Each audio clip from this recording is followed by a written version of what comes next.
what I find interesting is this configuration does not happen except for this on this one date.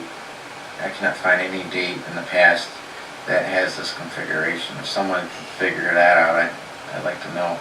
But if you look in the Bible, in the scripture, Revelations 12 verse 1, it says, a great sign was seen in heaven, a woman clothed with the sun. We got the sun here. She's clothed with the sun and the moon at her feet, and on her head a crown of 12 stars. And then it says she was with child. Sometimes they refer to Venus as the Christ child, the morning star.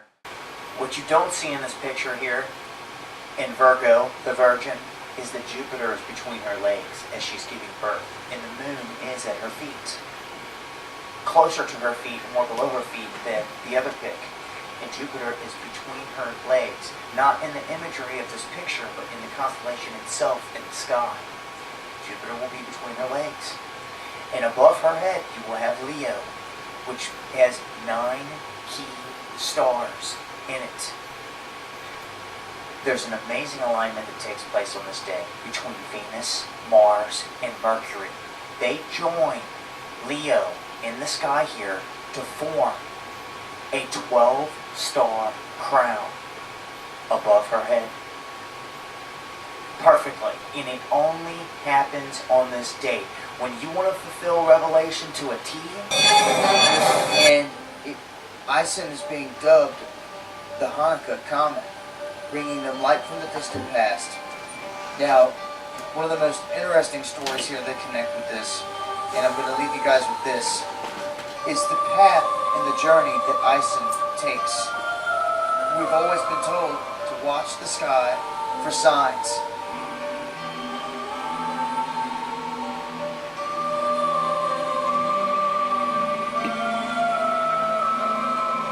Now, from the time Comet Ison becomes visible to the naked eye, it traverses the constellations of Leo, Virgo, Libra, Scorpius, Serpents, Hercules, and finally Draco, before it is no longer visible with the unaided eye.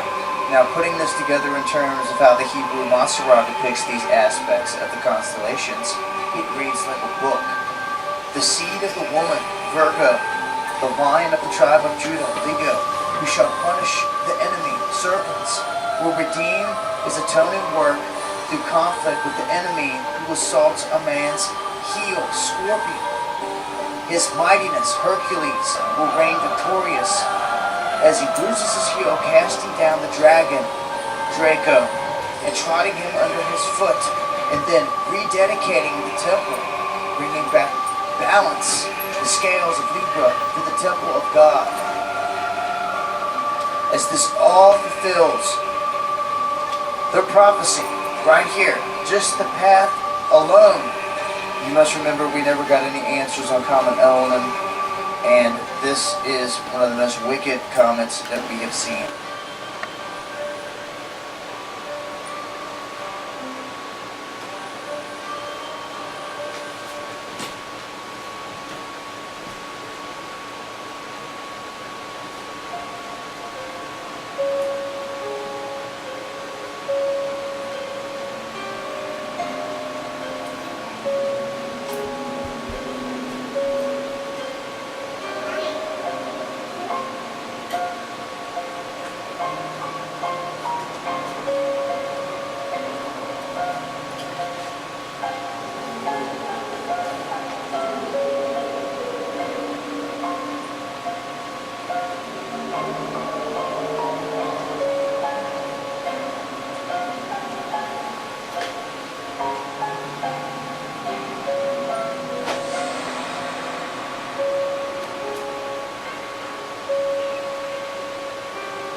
don't see in this picture here, in Virgo, the Virgin, is that Jupiter is between her legs as she's giving birth, and the moon is at her feet.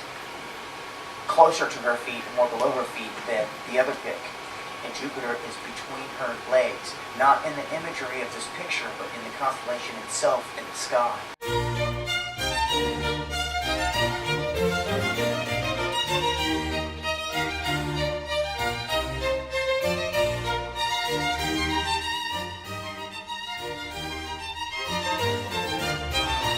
There has been a Star of David alignment that has been discovered.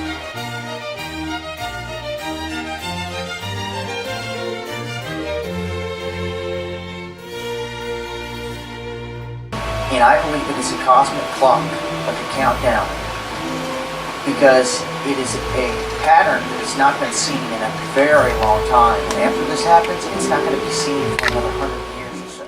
The Star of David countdown leads to a tetrad. And do you notice how on all these blood moons just so happen to perfectly align with these Jewish dates? With these events? They're not going to line up with the 4th of July and Christmas on our calendar, I tell you that. They've been tracking this for thousands of years, and I'm telling you right now, the sun and the moon and everything has fallen into place, and all these events, this has all been tracked and known. This is the stuff they don't teach you in school, and they don't broadcast on the evening news. You're going to have to go looking for this type of knowledge. This is a significant event that is taking place, especially March 20th of 2015 on the vernal spring equinox. We will have an eclipse. The sun, black as sackcloth, and followed by a blood moon.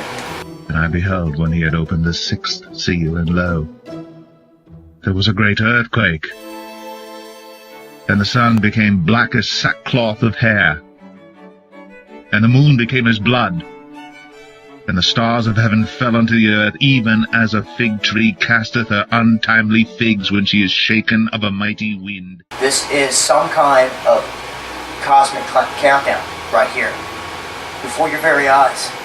This is a very good pic in this factual from Stellarium that shows October 6th of 2013, and they're trying to revert to Revelation 12, where it says there will be a woman. She will be clothed in the sun, and she will have the moon at her feet, and she will have a crown of 12 stars upon her head.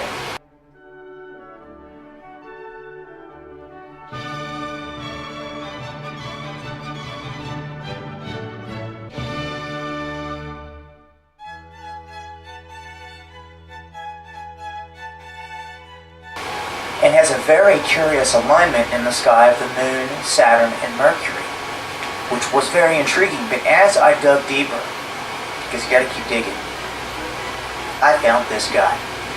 And I found that he indeed has the best date, just by using Stellarium software, from sitting in Jerusalem looking east, when you want to talk about revelation coming true, and this really happening in the sky. It happens on one day. Then we go to Revelation 12, and it talks about a great sign. And another sign. Okay, these are signs, these are signals to us that we should be paying attention to, which will give us an idea of where we are in the outline of time, of this great story that we're a part of. Okay, so let's take a look at this. I'm going to read this one more time. Stick with me though, because I'm going to show you something you probably have not seen. Now, it says, "Now a great sign appeared in heaven, a woman clothed with the sun and the moon under her feet, and on her head a garland of 12 stars, and being with child, she cried out in labor and in pain to give birth." Alright, so we have a woman. This is a big sign. A woman, she's clothed in the sun. This is daytime, okay? I took off the atmosphere. If I put the atmosphere back on, you can see it's daytime. She's clothed in the sun, okay? She's got the moon at her feet. She's got 12 stars at her head. Leo's got 9 stars. And Venus, Mars, and Mercury. The only time this happens, I've searched the heavens for years and years and years and years. The only time this happens. 3 more stars. 9 plus 3 is 12. She's got this above her head, 12 stars, crowning her. and she's giving birth. Well, how do we do that? That's what I'm gonna show you something that you haven't seen about this birth right here. Okay, Jupiter is known as the king planet in our solar system. Creation.com. Okay, this obviously would be Christian astronomers are talking about Jupiter. It's the king of the planets and a testament to our Creator.